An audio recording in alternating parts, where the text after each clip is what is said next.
One of the greatest talents that ever lived. He is now an EVP for AEW. He's not active right now, but he has had one of the greatest careers ever. Let's break it down time, and we're talking about Kenny Omega. The king of rock, who? The king of rock, what? The king of rock, who? The king of rock. What's up, people? It's your boy Mex, the WrestleManiac, if you will. We're back with another episode of Break It Down, and today we are talking about Kenny Omega.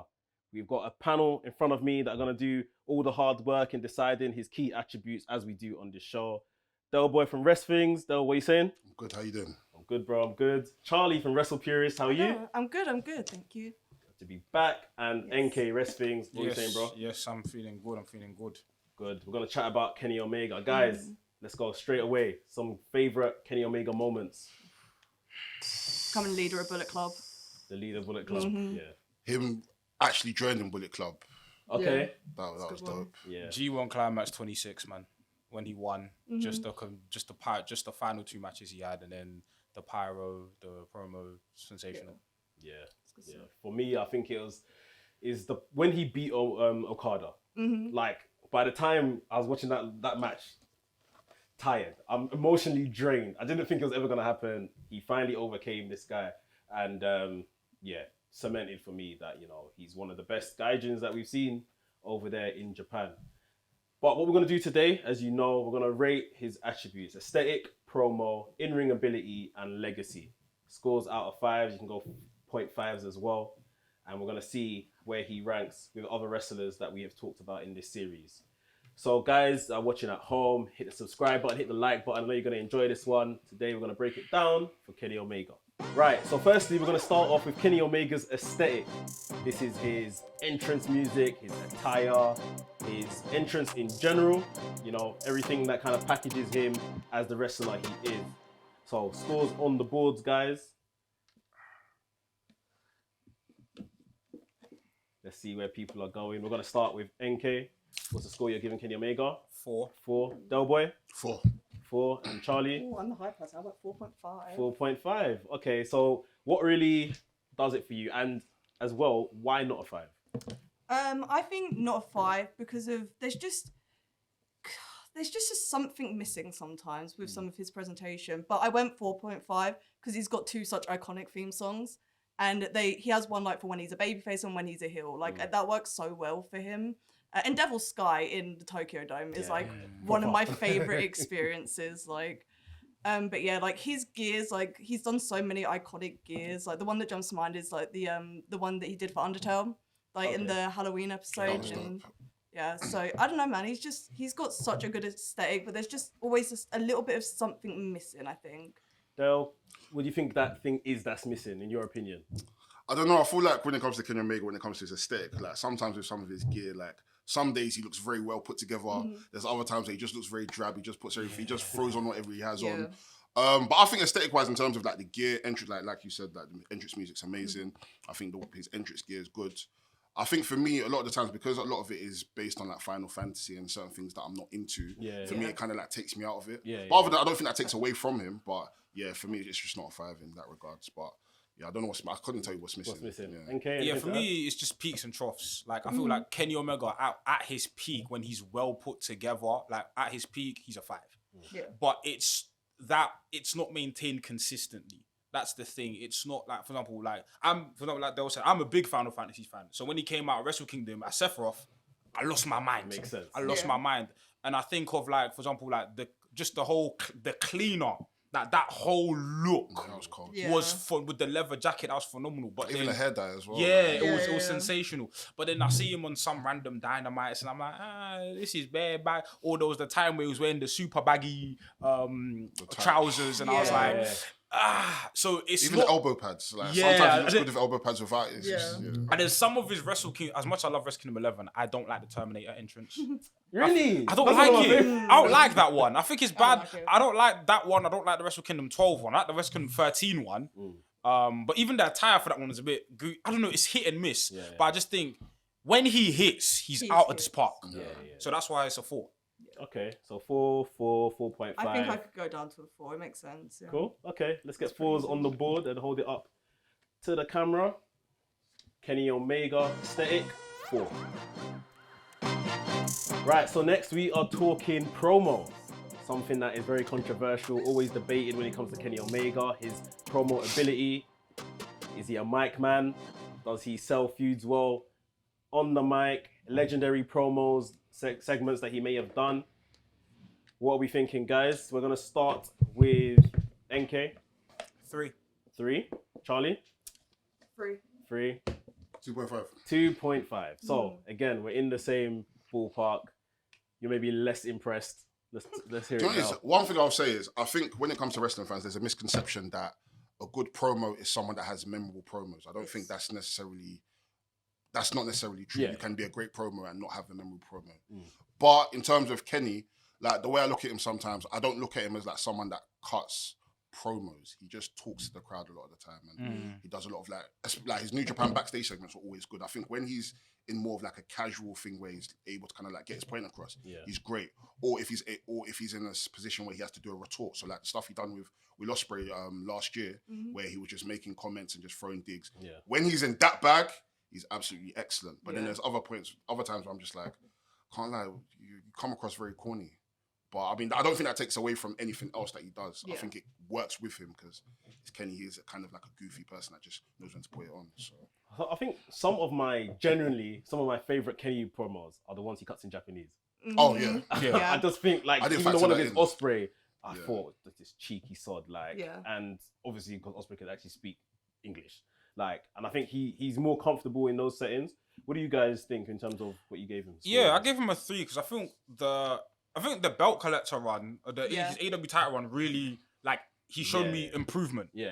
Because he was out there, he wasn't cutting the most memorable promos, but he was out there cutting promos on on a weekly basis. I remember the Christian promo, Bangkok Baby, it was he had moments in that belt collector run where they weren't astounding, but there's clear you are competent, you are good on the mic at times. So for me, that's what's okay, he's a 3, but I wouldn't put him anything above that. I just think he's 3. He's gotten to the point where he's solid.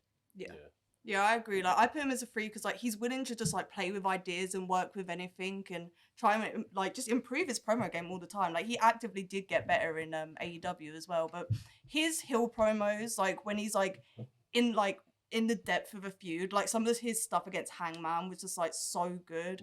But yeah, I don't think he'll ever really get better as a promo because I think he's going to be such a babyface when he comes back, and his babyface promos are hit and miss.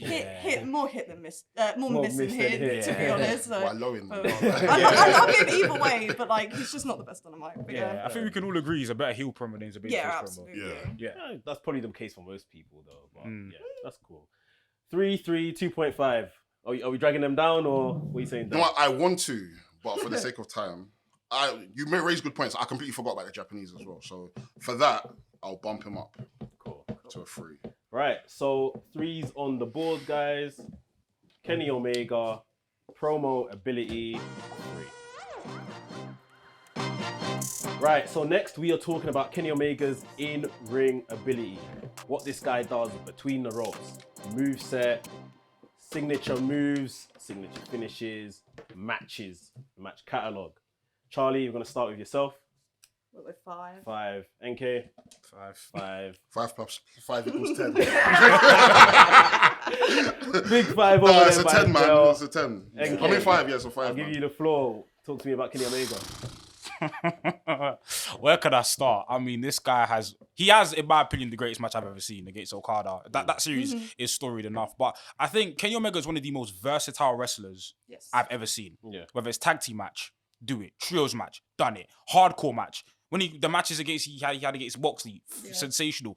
He is one of any I believe you put him in any wrestling format, comedy match, any wrestling format, Kenny Omega won't just be good in that match. He'll be great. He'll be the best. He'll be the best at it. And that's the thing about his AEW run that I've taken away. In Japan, we always do singles match 1-on-1. Yeah. But in his AEW run, I've just seen him do so many things that I never thought were in his realm. And not only did he work in them, he succeeded in them.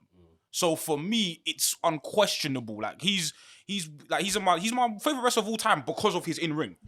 And even as an in-ring storyteller, I'll never forget in Omega versus Okada, the iconic falling down spot when he passes out from exhaustion. Just even the in that same match, the comeback spot where all the Bullet Club are banging on the ring and he's charging up. I'm just like, bro, this guy in every facet of in-ring wrestling, he's 10.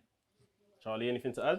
Just he's got incredible pacing and his in-ring IQ, he can just raise up any opponent. Like I've never really seen anyone get in a ring with Kenny Omega and look worse off for it. Like he always has this ability to just make these like up and coming stars look even better in the ring, and it's just fucking incredible, bro. Dante like, Martin. He's great. Del, anything to add? Yeah, and I think like you said, you can put him in any match. You can put him in any division. If you look at all the stuff that he done in junior division, whether it be in All Japan, whether it be DDT, all the way up to New Japan, and even on his way up to the heavyweight division as well, absolutely incredible. And even his in-ring style, like if you compare someone like a Finn Balor and Kenny Omega, Finn Balor is a very like clean cut. He does everything precise, but you see Kenny Omega, precision. It might not be the prettiest, but it's erratic, but it hits the point. Yeah. For me, that's why when I look at Kenny Omega and I watch his matches, I'm like, it's not beautiful, but the way he does it with such precision, and it's like, you can see he's put so much force into his moves as well. So That's an amazing point, because I feel like Kenny Omega's moves, most of them they're so impactful. Yeah. They look real. They look like you are actually trying to hurt your opponent. And it's just like it's the speed, the athleticism. It's just like when he hits, for example, the V trigger is such a simple move, but every time he does it, I lose my mind. Like, I know the V trigger's not gonna end the match, but when he hits like that's when he starts spamming them and he goes for the cover. 1, 2, 3, everyone's gassed. it's the versatility of it as well. Like he can do one from the ropes, he can do one from the corner, he can do the one where he spins you around. Like, bro, he's got so many different variations of different moves that he has. It's ridiculous, man. Like, Let's go quickly. Kenny Omega, best matches or your favorite match for Kenny Omega? ooh, let's say Naito. Naito, okay. Okada at Dominion. Okay. Hiroki Goto. Okay. Oh, G1 final? Yeah. That was a good match. Really good match. All right, 5's on the board. We all agreed on 5 for in-ring. So guys can see it, 5 in-ring. Cool, so now we're going to talk about Kenny Omega's legacy. His legacy in wrestling, what people are going to remember him for when it's all said and done, or how remembered he's going to be. So if you guys want to give a score out of 5 for Kenny Omega's legacy. Del, we'll start with you. It's easy 5, man. 5. Charlie? Very easy. 5. And NK has gone 5 as well. Guys, talk to me. What do we think in terms of, you know, what he's gonna leave behind in terms of his legacy and everything? There will never be another Kenny Omega. He's just one of the most unique athletes that's ever wrestled, to be honest. And there's so many people like emulate his style before he's even retired. Like you see it up and down the indies, and even in AEW and WWE, you see people trying to emulate him. And I don't know that there's a wrestler that will ever impact the industry the way that he has. Like all the big moments he's been part of, like his career in New Japan, everything he's done in AEW. He's just one of the greatest wrestlers that have ever lived. Fair enough. Del, anything to add? I look at Kenny Omega as like an alien. He's a genius. He's someone that you know, came into the industry. He was told, you know, you have to do things a particular type of way. He said, no, I'm gonna do it the way I want to do it. He went to Japan, did everything that he needed to do in Japan, still doing it, went to America and, you know, started AEW with his friends. And even then, that just adds to his legacy as well. Like you said, there will never ever be another Kenny Omega in terms of in-ring storytelling, matches, just him as a person. Like he's so revered by his peers. It's going to be, there will never be another Kenny Omega, man. He's incredible. Okay. Yeah, just like to echo what these guys have said, it's just like the impact he's left on the business as a wrestler right now. Like it's not just, and we spoke about Ospreay before, and we put him out as a 4 because Kenny Omega is like the standard of like what a guy who, you know, like I said, who like kind of left, didn't fit in the WWE system, left and built a path for himself. Kenny Omega is the person in this generation who's took that to the nth degree. Who's taken it like to its fullest conclusion. And it's like to see, you know, how revered he is, even outside of wrestling, you know, how big he is in the fighting game community. You know, the fact that, you know, these man had a feud with New Day on Street Fighter. Yeah, it seems like a small thing, but it's like, this guy is more than just like a great wrestler. Like he feels like an ambassador for like a whole generation of like wrestlers. And we're seeing it now, but like in 10, 20 years time, we're gonna see people, you know, mimic themselves after Kenny Omega. I think like his legacy is like undeniable at this point. Like Charlie said, they're already mimicking and Exactly. he's still active. They're active. Like for me, he's the greatest wrestler to never go there to the WWE. The fact that he even said no to them, they were willing to offer him millions, and he said, "You know, I'm going to do what I want to do. I'm going to do things on my own terms." People will talk about obviously Will Ospreay in that same bracket, but it's like he started a whole company, sort of thing, and I don't think that should ever be forgotten. Yeah, like, he had the balls, for lack of better words, to leave where he was comfortable to come over here, start a new company in a place where he's really not familiar in terms of American TV wrestling.